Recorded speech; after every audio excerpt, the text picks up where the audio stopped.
Hey y'all, what it is, bitch. So I dumped this motherfucker. I dumped him. I don't care. Like, I know some people thought that I was being entitled because me and him had only been dating for 2 months.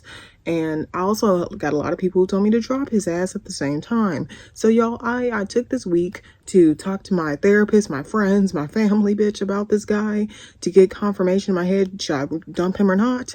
And they gave me all the confirmation. And when I met him last night, because me and him actually went out last night, I'm like, yeah, this is a nail in the coffin. I can't fucking deal with this. Let me explain what happened. Here's the story time of what happened last night. So me and him went out to eat, and literally he was like, oh, so do you have the like $400? I'm like, no, no, I didn't. He's like, well, I thought you were gonna get it since you want to go to the beach so bad.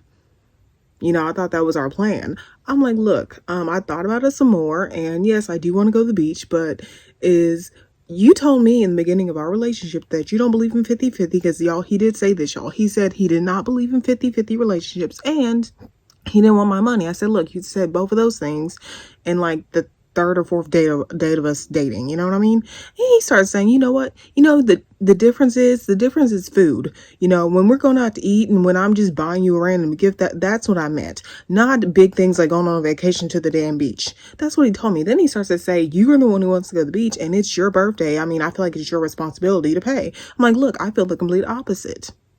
Since it's going to be my birthday in July, it would be nice of my boyfriend to pay. It's not fair, in my opinion, that my boyfriend's going to ask me for half of my stay and half of the things that we do, like the whole, basically I'm paying for myself.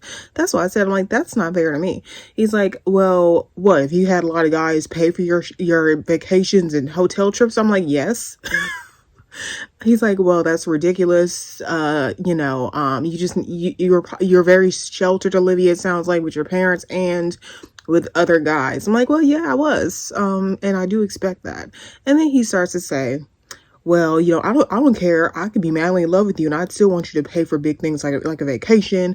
I'd still want you to pay for half of our wedding. I mean, I'm still gonna want you to pay half. And if you live with me, I don't care how in love I am. I don't care. It's not about the timeline. It's not about how I feel about you. It's not about how special you are to me. So yeah, that's what I expect with any woman that I go on vacation with. I'm like, you've never been in love though. Anywho, this whole discourse was basically like, I don't want to pay, Olivia. I don't want to pay. I don't want to pay. I don't want to pay. I don't want to pay. It was like talking to a fucking angry brick wall. It was like the most awkward ass dinner. People were looking at us and it was weird. And I was like, oh. And I literally said, look, I get it. You don't want to take me on vacation. I'm good. I can find another way to go. He's like, oh, you're going to find one of those dudes that you used to talk to or something? I'm like, I might. Okay, I might. This is not going anywhere. So after I said this isn't going anywhere, he said, oh, are you going to let money ruin our relationship? I'm like, well, money ruins marriages. So why would it be different to ruin a 2-month relationship? He's like, well, I just feel like you're being spoiled and entitled to a vacation. And I don't like that. That's a turn off to me. I said, look, so you told me that you don't believe in 50-50 in the beginning. And you also said you didn't want my money. Now you want my money. He's like, well, for big things, Olivia, for big things, there's a difference. You're looking at this very shallow. And he basically said, and then he also said that my bipolar was showing, because he said, well, you can act all sweet all you want to, and then now you're acting angry and your bipolar is showing. And that put the nail in the coffin for me. I'm like, yeah, I do have bipolar, and I was honest with you, and now you're shocked that it's showing, and this isn't even part of my bipolar. Anybody be mad about this? So I tried to eat my food, y'all. I tried to eat my food the rest of it, because bitch, I did want that free. I mean, I did want to eat. We went to one of my favorite places, y'all.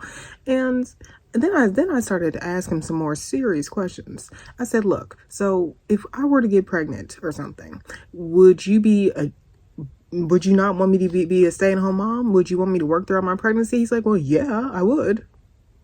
He's like, well, that would be, I don't want a woman that's just going to sit on her ass and just bake cookies for the kids. That's boring. I'm like, okay.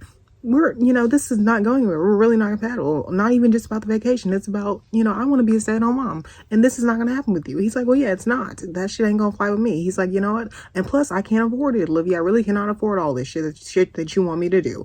I'm like, well, thanks. You could have told me this 2 months ago. You should have told me this 2 months ago. So basically, we left. And the crazy thing about it, y'all, while we were in the car and he was driving me home, he kept trying to touch my leg and touch my arm and said, I hope your anger, it goes away. I'm like, dude, I was honest about what I want. This is not just a random anger thing. This is not just a random anger. Like, he thought it was basically me having my bipolar episode. He was like trying to comfort me in the car, trying to like kiss on my like neck and shit. I'm like, no, let's just take me home. This ain't got nothing to do with my bipolar. This is really just how I fucking feel. And, you know, he's like, well, I hope you change your mind. I hope we can see each other this weekend. I really was looking forward to seeing you Saturday. I know the only reason why he's looking forward to seeing me Saturday is the bang. So I said, no. And I basically got out the car, went in the house, sent him a nice text saying, this is not going fucking anywhere. I would be miserable in the future. I'm miserable now. Yeah, I'm not, this is done. Bye. And yeah, and then I blocked his ass. I don't know if he got home safely. I really don't care. But yeah, I sent that text when I got my ass in the house, since he did not want to listen while I was at the dinner. So y'all, am I wrong or not?